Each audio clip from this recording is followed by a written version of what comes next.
Hello again, CCSD, Yate. Happy Friday, everyone, and happy Super Bowl weekend. I'd like to start off by talking about our Live to Give Kindness Challenge.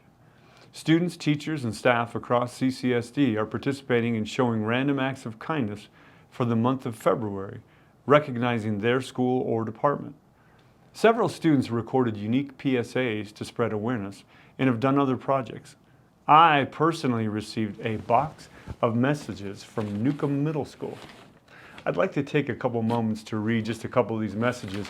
Also, they drew a couple pictures of me, which are much better looking than I actually am. So thanks to that, middle school students from Newcomb. Here's a huge stack that I got, which I've read every single one of them, and I'll just pick out a couple just to kind of show you some of the messages, some of what they sound like.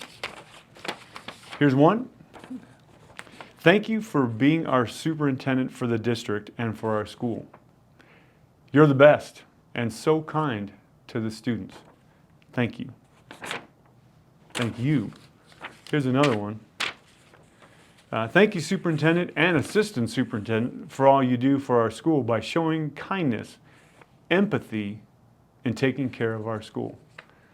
Thank you to the students at Newcomb Middle School for that. It touches my heart to know that you're sending those kind of messages out to me and to other folks in the district. If you'd like to share random acts of kindness that a student, teacher, or staff have made for you, look for the QR code on the district website. There's also a Google form in the video description to fill out. Make sure you select the right school to show proper support. For those of you who've been listening in on these talks, you might remember an earlier one where I focused on testing data. Our communities, our public education department, and our school board expect for us to show academic improvement. Our goal will always be to have our students not only meet, but exceed the academic levels of students across our state and our nation. Today, I will focus on the results from the IMSSA, or the Interim Measure of Student Success and Achievement, Middle of the Year Assessment for 3rd through 8th grade students.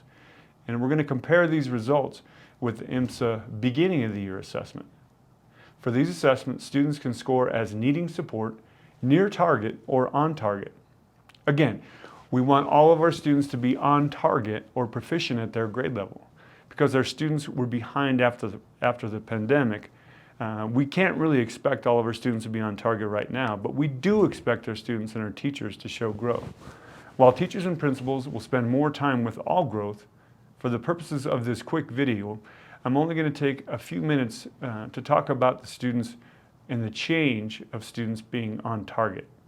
District-wide, 16 out of 18 of our tested areas showed growth. For 3rd graders, 10% more of our students were on target in reading and 3% more in math. For 4th grade, 16% more were on target in reading and 4% more in math. For 5th graders, the numbers were 5% for reading and 6% for math, and 6th graders, 2% for reading and 10% in math. We did show a little bit of a dip in 7th grade, where -2% of our students were on target in reading, but 3% more were on target in math. Just so you know, when we have areas where we don't show growth, we're going to make sure we have plans in place to correct that and do our best with our students. In 8th grade, 2% more were on target in reading and 5% more in math. The last time I talked about learning data, I gave a shout out to the grade level teams at our schools that made exemplary growth. I will do that again for 3rd through 8th grade reading and math on the middle of the year assessment as compared to the beginning of the year assessment. In 3rd grade reading, Oho Elementary went from 0% of students being on target to 27% being on target. That's fantastic. For 3rd grade math, Judy Nelson had 0% on the beginning of the year assessment and 10% on the middle of the year. For 4th grade reading, Newcomb Elementary had 32% gains in students being on target. Judy Nelson and Eva B. Stokely had 22%.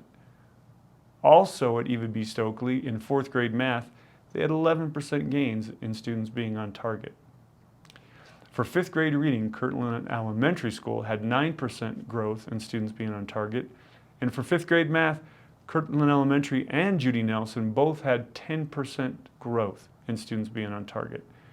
For 6th grade reading, Kirtland Elementary had 12% growth in students being on target.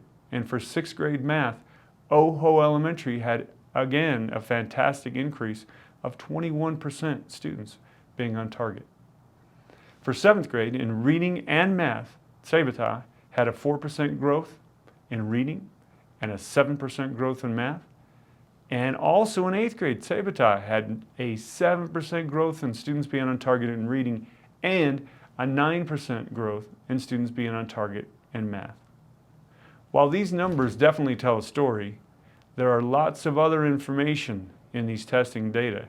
It's just as important to show a reduction in the students at the lowest level, even if those students aren't yet on target. Here are a couple of examples. In Newcomb Middle School in 8th grade, there were 18% less students needing support in math.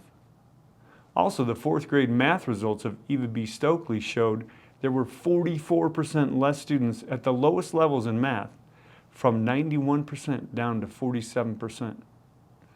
There are similar success stories throughout the district in reading and math, and I haven't even mentioned the language results, but I will just real quick. For instance, at Newcomb Elementary School, the number of students scoring at the lowest levels on the language test went from 88% down to 19% in the 3rd grade. Wow, that's amazing. Thank you to all of our teachers who work hard to help our students get back on track in their learning. I only have one more item for today. Northern Arizona University is hosting culturally responsive PD programs. If you're a preschool or Head Start teacher serving Native kids, or a K-12 teacher serving Navajo or Apache students, you can apply by Sunday, February 12th. The links to apply to each program are added to the video description. Completing a program earns you a stipend, a certificate for PD hours, plus a published curriculum unit. Don't forget, men and women in the room, go get those flowers and reservations to the Texas Roadhouse or the Chat and Chew. It's February 14th, next Tuesday, Valentine's Day. Make sure you take care of that. That's all for today. Everyone have a great weekend. Hagone. Until next time.